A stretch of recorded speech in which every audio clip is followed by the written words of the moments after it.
ابراہیم ملکوت السماوات والارض ملکوت السماوات والارض ملکوت السماوات والارض۔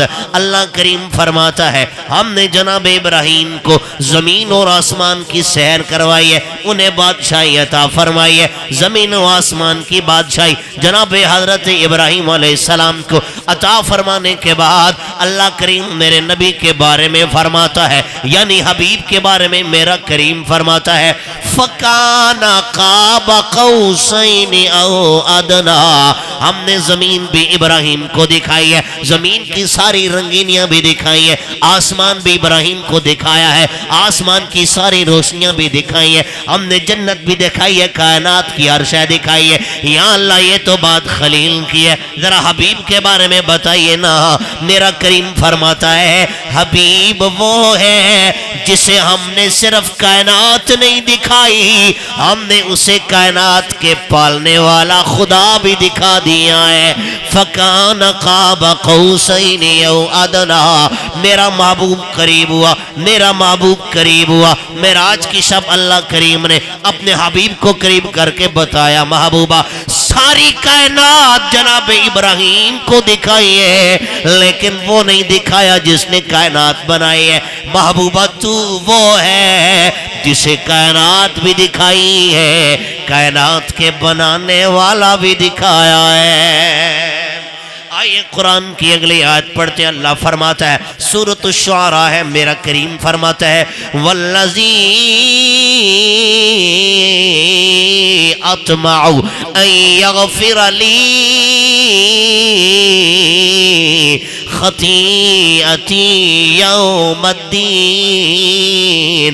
جناب ابراہیم علیہ السلام فرماتے ہیں میری امید وابستہ ہے قیامت کے دن میرا اللہ، قیامت کے دن میرا اللہ میرے گناہوں کو معاف فرمائے گا۔ یاد رکھیے ابراہیم نے کوئی گناہ نہیں کیا، ابراہیم پاک سے کوئی غلطی نہیں ہوئی، ابراہیم علیہ السلام کوئی لفظ سرزد نہیں ہوئی، یہ پاک ہے، معصوم عن الخطا ہے، لیکن پھر بھی فرماتے ہیں یا اللہ قیامت کے دن مجھے تیرے در کی امید ہے، تو میری خطاؤں کو غلطیوں کو معاف فرمائے گا۔ اللہ نے حبیب کے بارے میں فرما دیا اِنَّا فَتَحْنَا لَكَ فَتْحًا مُبِينًا لِيَغْفِرَ لَكَ اللَّهُ مَا تَقَدَّمَ مِن ذَنبِكَ وَمَا تَأَخَّرَ مَا تَقَدَّمَ مِن ذَنبِكَ وَمَا تَأَخَّرَ۔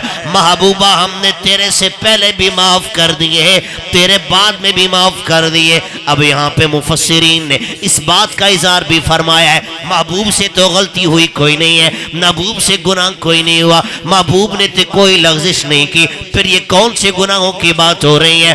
اس پہ مفسرین فرماتے ہیں اس میں اللہ فرما رہا ہے محبوبہ ہم نے تیرے امتیوں کے گناہ تیری وجہ سے معاف کیے ہیں، اور تیرے سے پہلے امتیوں کے گناہ بھی تیری وجہ سے معاف کیے ہیں۔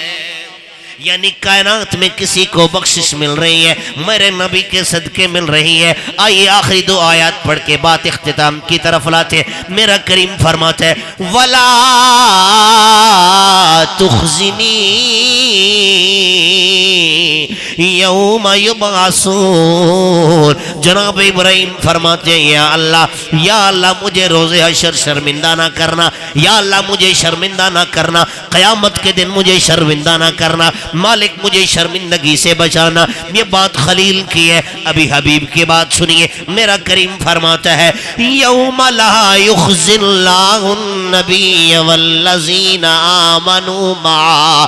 اللہ فرماتا ہے محبوبہ وہ خلیل ہے جو کہتے ہیں مجھے شرمندہ نہ کرنا، لیکن جب تیری بات آئی ہے پھر مالک کیا حکم ہے؟ اللہ فرماتا ہے محبوبہ تیرے لیے ہمارا فیصلہ یہ ہے ہم نہ تجھے شرمندہ کریں گے، نہ جو تیرے ساتھ ہیں انہیں شرمندہ کریں گے، جو تیرے صحابہ ہیں انہیں بھی شرمندہ نہیں کریں گے۔ بھائی یہ صحابہ تو وہ ہیں جنہوں نے جان کی قربانیاں دی ہیں، جنہوں نے مال پیش کیا ہے، جنہوں نے اولاد عطا کر دی ہے، جنہوں نے گھر کو چھوڑا، بار کو چھوڑا، رشتہ داروں کو چھوڑا، کنبے اور قبیلے کو چھوڑا صرف دین کے لیے۔ پھر اللہ فرماتا ہے انعام یہ ہے محبوبہ جو تیرے ساتھ لگ گیا ہم اسے کبھی شرمندہ نہیں ہونے دیں گے۔ اب اگر اس کی مفصل مزید تفسیر کی جائے اس کا مطلب یہ بھی بنتا ہے جو میرے نبی کے ساتھ ہے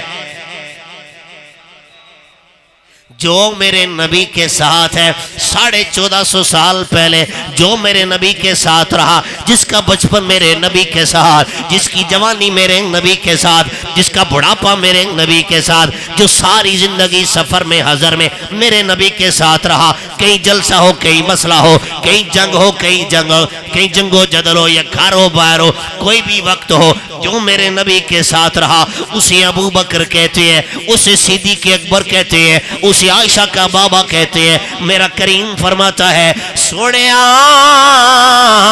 جو تیرے ساتھ ہو گیا ہے اسے ہم شرمندہ نہیں کریں گے، اسے عزتوں کا تاج عطا کر دیں گے۔